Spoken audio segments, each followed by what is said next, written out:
This entitled mum and dad are about to call the police on this nice person whose only sin was not giving them a car for free. Why does this crazy couple think they are entitled to a car? And what do the police have to say about it? Happy birthday, today's your birthday and on with the revamped show. Okay, a little bit of background. Where I live, there is a car show held in memory of someone in our town who died of brain cancer, and all proceeds go to cancer research. The show is held at a raceway nearby where everyone is welcome, and kids get in for free while the parents have to pay $2 Australian to get in, while the people entering the car show or are going to go around the track pay a premium. Now the story. I had entered my car into the car show and paid extra for it to go around the track during the time event. The car show part was a few hours before the warm-up, before time trials, where anyone entered could do up to 3 practice laps to get used to the course. Now this is where the child came in. Before the practice laps start, the kid, EK, said he liked my car, 1977 Leyland Mini, and started asking me about it and how I got it. All was normal. My family, who was with me, said I should let him sit in it, and I agreed, but thought I could take it a step further and let the kid sit in the passenger seat during one of the warm-up laps. I said to him I would let him go around the track with me on account I have his parents' permission.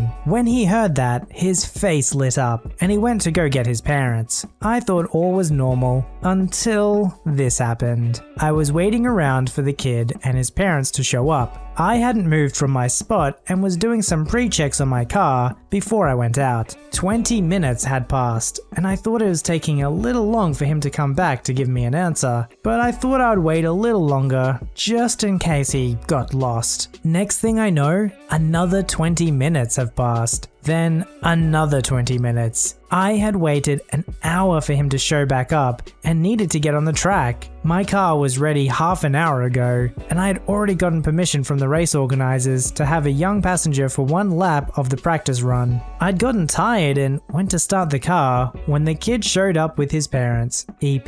They instantly asked me if I was up to something. By the way, I just turned 18 at the time and had my girlfriend with me at the race keeping track of my times. I told them I just wanted to give the kid a chance to see what it was like in a road race car, just like how someone let me when I was his age. After hearing that, they took a few steps back and started talking, but they took 10 minutes to do so. Tired of waiting, I told them it was final call. It's either a yes or a no, and I need to get on the track now. EPs gave me a stink eye and finally said EK could go. I had him get in and put the 5-point on, and we headed for the first practice run. I told him to hold on and don't scream while I was driving. He seemed to understand, but during the lap he did the exact opposite. Once it was over, I had a headache and was still trying to be nice and asked him if he had fun. He said he did and wanted to go again. I said from now on, I had to be by myself, and he started yelling at me and got out of the car, slamming my door behind me. I had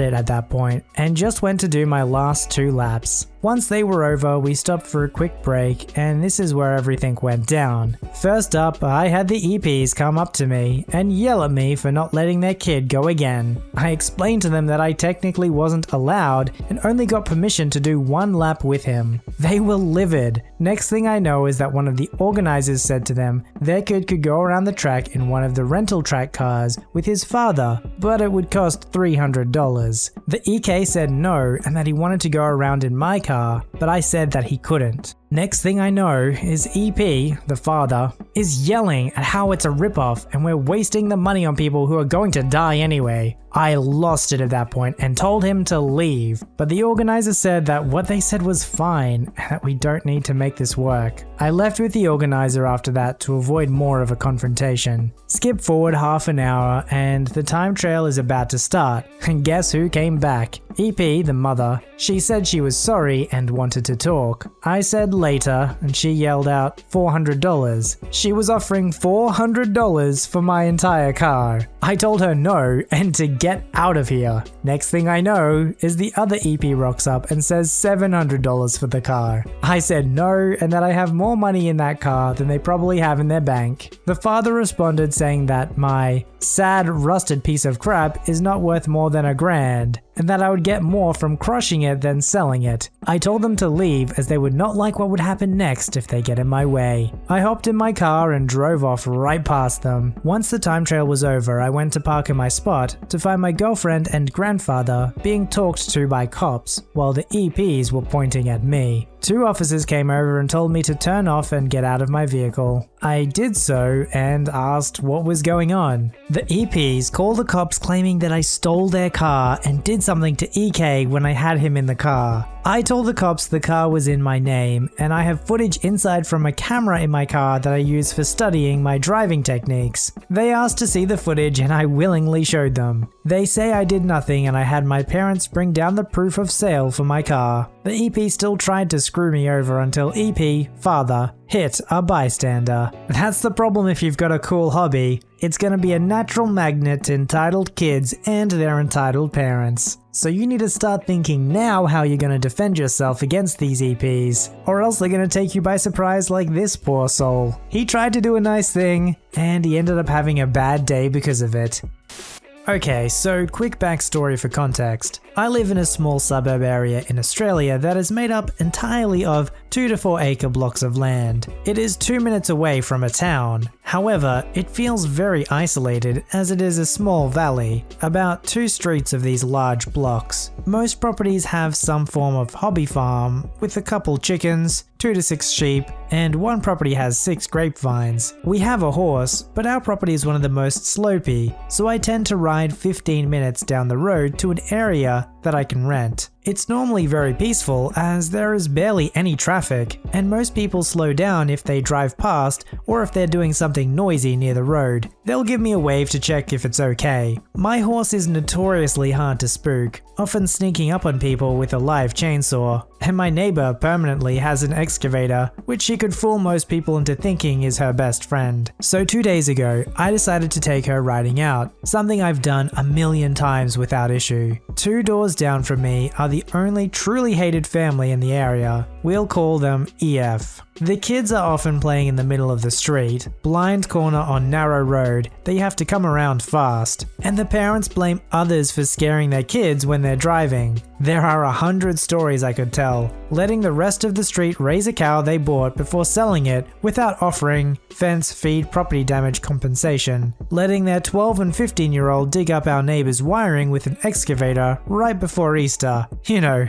the usual. And now finally, my story. I heard lots of yelling from their house and could hear they were definitely up to something as we approached. When I got level with their bushes around their property, my horse stopped dead. I assumed she had spotted a bird or something as she did not seem tense, only curious. That's when I saw the 2 younger boys, 8 to 12, waving at me from about a meter away, hidden behind a dirt pile. I waved back and took another couple steps forward before I noticed that they were holding one of the biggest air rifles I had ever seen. It was probably as wide as my waist and stood well over the boy's head where they were crouched. And just for those who aren't aware, in Australia, an air rifle is a Type A firearm, which means it's a lower class weapon that is allowed, but you are still required to have a license to own one, which has strict rules such as certain distances from street roads, must be in lockable cabinet, pest control only, self-defense is not a permittable need when applying for a license. You must be 18 or over to have a license, or if you are 12 and have a fully licensed adult supervising, you are also permitted, with slightly stricter rules. You must also have your license renewed every 3 years. So not shockingly, I was a little surprised to see one in our area, but as someone who grew up in a cop's house in the middle of nowhere, they're far from unfamiliar. As I'm riding past, I hear yelling from another dirt pile. I assume it was the father and older brother. I stopped just in case, but wasn't sure if they'd start shooting. I'm also well in the verge here as it is a blind corner, so better to stay safe than sorry. Just as I turn to look at the boys to check that they're not using their rifles, I suddenly hear rapid shots and dirt start spraying up right now where we are stood, and the younger boys fired back. My horse flips out. She has crap hitting her legs. It's not that loud, but we're close, and as a rescue pony, I'm sure she's heard a gun or two in her time. She starts trying to race away and is scuttling onto the road and bucking and panicking. So I yell out, "What the heck, stop!" It immediately stops and I hear the dad yell out, "What?" Cue entitled parents scene as he comes out of hiding.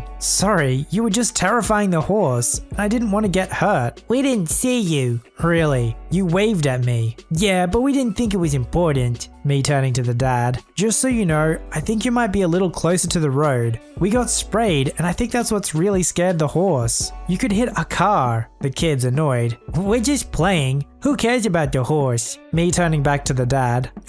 Okay. I was just a little concerned about others' safety. Maybe you could explain why firing near an animal could be danger?" Noticing dad looks ticked and probably said the wrong thing. "Look, I don't know who the heck you are, but you've ruined my time playing with my kids. If you don't want your precious freaking pony getting scared, ride on your own property and get off mine." At this point, the horse is getting a little freaked by the source of the noise approaching her and is backing up onto the road again. So I turn and leave, texting a parent as I did, as, like I said, I live with a cop. While this interaction was scary, I probably would not be writing about it here if what happened on the way back didn't occur. I have to walk past their house again, and I spent a lot of time on the corner listening for any shots as the horse, even after working for a while, was visibly getting tense as we approached the spot again. This time, the two youngest are on scooters on the road, as usual, and this is when I know they've really scared my horse for a while. She's not scared of scooters at all. These kids ride past her regularly. She's seen them a million times, and I've never seen her flinch at them. No, she's now scared of the boys themselves. As they got closer, she stopped and started backing up as they approached. I managed to get her still as they laugh as they approach her, and just in front of us, one of them tries to jump and spin the scooter, which failed loudly against the road, causing her to literally kick it out, which she has never done before. Last thing I hear is, "She really needs to get that horse under control," before I give her a bit of rein to just race herself the last couple meters home and escape. So yeah, if you take anything away from this, just remember that if you happen to be illegally letting your kids shoot a weapon too close to roads in violation of your license regulations, and you've managed to tick off everyone else on the road from the noise, don't tick off a cop's kid, especially not about the thing she's most protective of. Thanks. Perhaps I misunderstood the situation, but wasn't she on the road? She wasn't on their property? Maybe I missed something in the story. Also, to be firing Class A weapons, maybe it depends on the state, but I'm pretty sure you have to be on a larger piece of land than 2 to 4 acres, or you have to be at a shooting range, because there's a risk that the projectile could go on somebody else's property, which is illegal. It sounds like this family was just completely careless and had no consideration to anybody else. Not the kind of neighbors you'd want. The entitled mother in this story is my aunt's father's sister, mother-in-law, my cousin's grandmother. Ever since my aunt married her husband, an awesome guy, his mother had been very critical of her. She was a strong woman. She had survived on her own in 1940s rural Mexico, before marrying a doctor who made good money. Even then, she insisted on being independent, kept her job and managed her finances, all while raising my aunt's husband and his siblings almost on her own. Instead of making her a humble person, understanding of others' difficulties, she became a bitter woman who hated everyone who had it easier than her. It didn't help that her husband died at a young age. Dealing with her was also very difficult. You were either with her or against her. She controlled her children with an iron fist and tried to control every aspect of their lives. Who they befriended, who they dated, where they traveled, what they studied. She was never outright abusive or rude to my aunt, but it was obvious that she didn't like her or any other of her daughters or son-in-law for that matter. But she was very nice to her grandchildren. She liked giving them nice gifts and cooking all their favorite dishes. The first time I met her, I thought she was the sweetest old lady for how she treated my cousin. It was until she lashed at me for disagreeing with her on the tiniest thing that I realized how she was. September 9th, 2007. A strong earthquake shook Mexico City. Hundreds of people lost their lives and thousands lost their homes. Among them, my aunt and her family. They went to the only place they could go, to her mother-in-law's house. My cousin was the most affected. She witnessed how a part of her high school collapsed, killing a couple of students, and she lost her home. At first, my cousin's grandmother was delighted to have them home. She thought my aunt would be her servant, while she could spend all her day talking to her son and spoiling my cousin. But my aunt and her husband still had to work, and my cousin was in no condition to be spoiled. Her grandmother was furious. 2 days after the earthquake, my aunt realized my cousin was getting worse and called a psychological support line established specifically to help those affected by the earthquake. My cousin's grandmother heard them and lashed against her. If she had dealt with much worse, including 2 devastating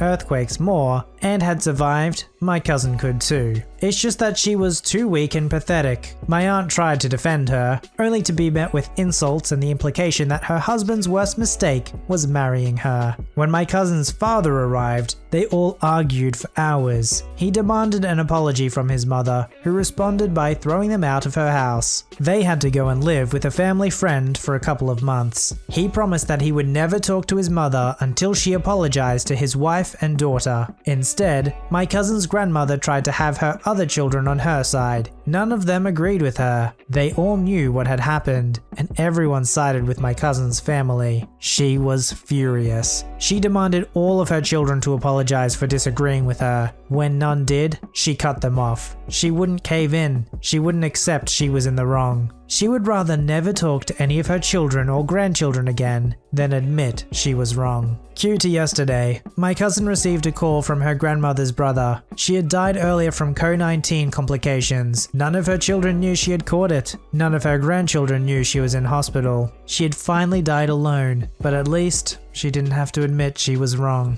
Whew, and that's a bit of a chilling end to that story. Let it be a reminder to us that sometimes we can get what we want in life, but it doesn't mean it's the best thing for us. Now go out there and hug somebody you love who doesn't deserve it, and forgive somebody who's hurt you. Or don't, I'm not your dad. Submit your story to be read on the channel at VoiceyHereStories@gmail.com and join our Voicey veteran community at r/VoiceyHere. Don't forget to like, subscribe, and hit that bell to never miss an episode. Alright, Voicey veterans, I'll see you in the next one.